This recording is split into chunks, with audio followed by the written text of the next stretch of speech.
नटखट कान्हा की बाल लीलाएं बहुत समय पहले श्री कृष्ण का जन्म मथुरा नगरी में हुआ। उनके जन्म से पहले ही आकाशवाणी हो चुकी थी कि यही बालक अत्याचारी राजा कंस का अंत करेगा। इसलिए कंस उन्हें मारना चाहता था।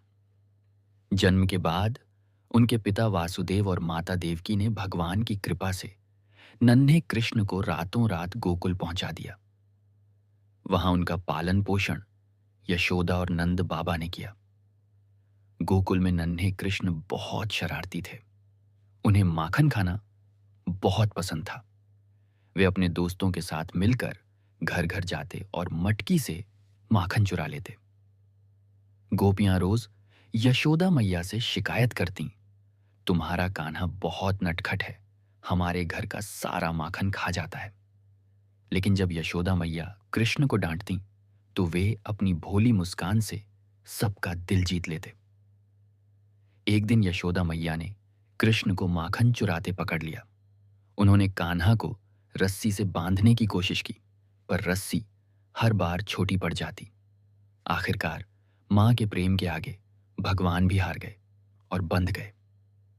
एक दिन कृष्ण अपने दोस्तों के साथ खेलते हुए मिट्टी खाने लगे। दोस्तों ने जाकर यशोदा मैया से शिकायत कर दी।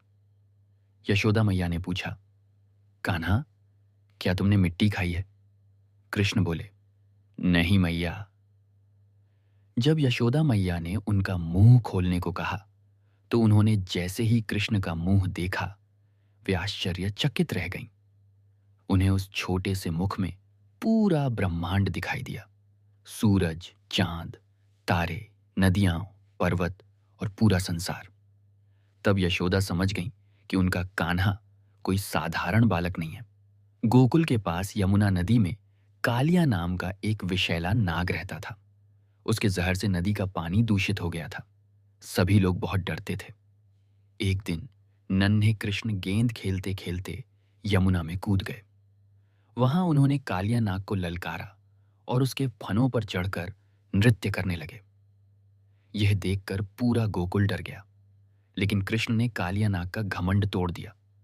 नाग ने भगवान से क्षमा मांगी और यमुना छोड़कर चला गया। गोकुल के लोग इंद्रदेव की पूजा करते थे। लेकिन कृष्ण ने कहा कि हमें प्रकृति और गोवर्धन पर्वत का सम्मान करना चाहिए, क्योंकि वही हमें भोजन और जीवन देता है।